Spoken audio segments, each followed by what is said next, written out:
It's been a whirlwind 24 hours in the Middle East. After a series of American strikes on Iranian nuclear facilities over the weekend, on Monday evening, Iran responded with a series of well-telegraphed strikes at the US military base in Qatar. At first, it looked like this had paved the way for a sudden end to the war. Trump actually thanked Iran for giving early notice of the, quote, very weak response, and then suddenly announced that Israel and Iran had agreed to a, quote, complete and total ceasefire. But unfortunately for, anyone who doesn't want World War III, less than 3 hours after the ceasefire nominally took effect, Israel accused Iran of violating the ceasefire, something that Iran denies. And Israel's defense minister, Israel Katz, announced that Israel would respond forcefully. So in this video, we're going to take a look at this ceasefire and explain why, even if it had lasted longer than a few hours, it probably wasn't sustainable in the long term.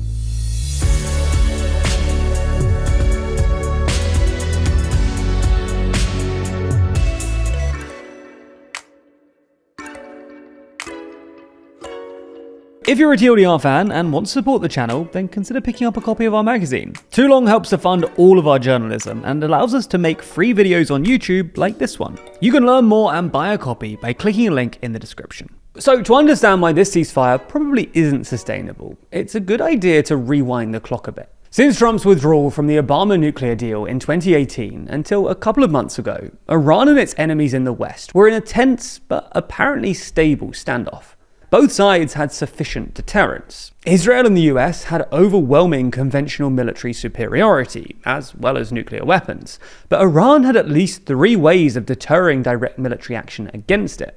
First, Iran obviously had its own stockpile of missiles, including long-range ballistic missiles that could reach Israel or American bases in the Middle East. Second, Iran had its proxy network across the Middle East, including Hamas and Hezbollah on Israel's borders.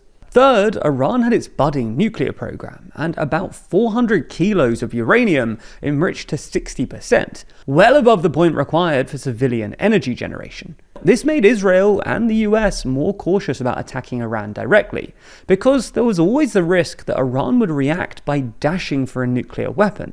But on the other hand, Iran presumably refrained from enriching all the way to 90%, the level required for a weapon, presumably because they knew that to do so might force American or Israeli retaliation. You get the idea. Before this recent bout of fighting, Iran's relations with the US and Israel were marked by a tense but apparently stable standoff, held up by the fact that both sides had sufficient leverage, i.e. could do enough damage to one another to deter escalation. Of course, this is no longer the case, because, Iran just doesn't have very much leverage left. The last week or so has exhausted Iran's limited missile stockpiles, and at least suggests that Israel has the upper hand in any missile skirmish, largely thanks to the Iron Dome.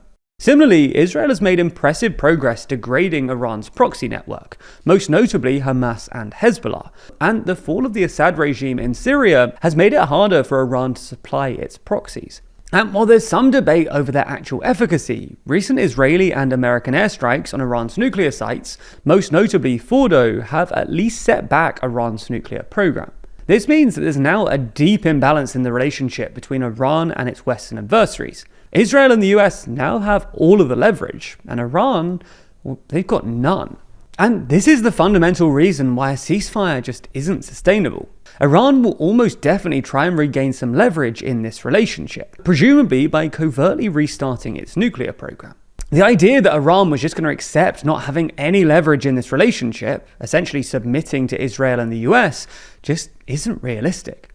The Iranian political class is deeply anxious about foreign interference, and they will feel that they need some way to deter America and Israel from intervening again in the future. And Iran's anxieties about foreign intervention are hardly baseless.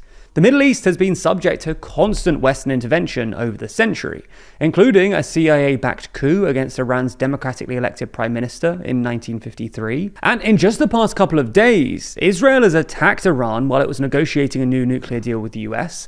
It's become overwhelmingly apparent that Israeli intelligence has penetrated Iran's security apparatus, and both Trump and Netanyahu have flirted with pursuing a policy of regime change.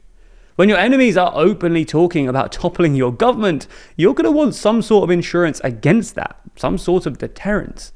Now, Israel and the US will be hoping that they've done enough damage to Iran's nuclear program to convince the Iranians that pursuing a nuclear weapon is a futile endeavor. But as we explained in our previous video on the subject, it's not clear what actually happened here.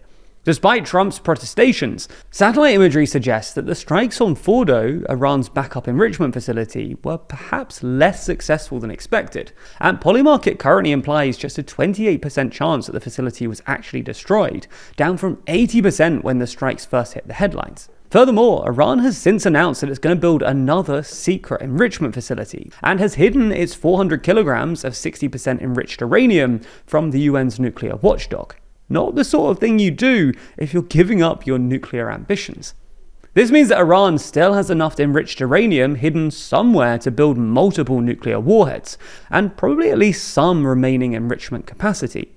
Even if Israel and the US completely wiped out Iran's nuclear program, including all of its uranium stockpiles and all of its centrifuges, it's not obvious that the Iranians would just give up. Again, they're being explicitly threatened with regime change, and a nuke is probably their only viable deterrent strategy. Iran also remembers what happened to Libyan leader Colonel Gaddafi, who gave up his nuclear weapons program after the US invasion of Iraq in an attempt to appease the West, only to be ousted and assassinated by NATO-backed rebels 8 years later. So what happens next? Well, Vice President J.D. Vance has already said that if Iran does rebuild its nuclear program, they will be met with, quote, the full force of the American military. But if for the reasons just mentioned, Iran can't be bombed into submission and continues to push for a nuke, the US and Israel will essentially be committed to bombing Iran indefinitely. This will create a sort of high-stakes game of nuclear whack-a-mole, with Israel and the US bombing every new enrichment facilities that the Iranians try to build. But bombing Iran forever is hardly a sustainable solution, not least because that's exactly the sort of policy that ends up with American troops stuck in yet another forever war in the Middle East. All in all, the point we're trying to make is that this ceasefire, this new state of affairs between Iran and Israel/the US, was never going to be stable. The only reason that a stalemate held between 2018 and 2024 was that both sides had sufficient leverage over the other. This is no longer the case though, which means that unless the US and Israel can convince Iran that they don't need to worry about foreign interference, which seems unlikely given that Trump and Netanyahu openly talk about regime change, or convince them that continuing their nuclear program is futile, which also looks unlikely given the recent strikes don't seem to have been totally effective and Iran has the knowledge base for another program, then the relationship will be chronically unstable. Ultimately, this is why a new nuclear deal is probably still the best chance at a sustainable calm.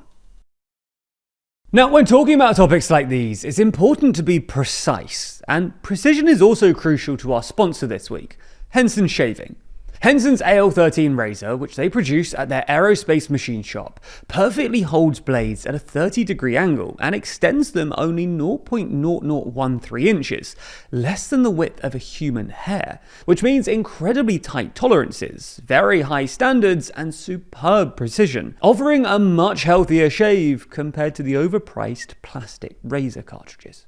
And speaking of plastic, Henson's razors are completely plastic-free. From the blade to the box, everything Henson sends you is entirely recyclable, meaning that while you protect your skin from expensive razor burn, you're also protecting the environment from adding to the 2 billion razor cartridges that are thrown away every year in the US alone. Finally, buying Henson razors is simply cheaper. No longer will you be forced into buying those expensive and unsupportive replacement blades, as Henson blades cost about 10 cents each.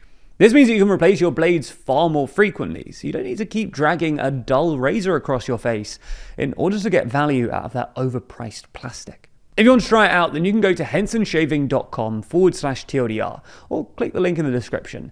And then you can add a razor and 100 blades to your cart. Once you've done that, add discount code TLDR at checkout and you'll get all of those blades totally free. And you'll be on the way to a healthier shave.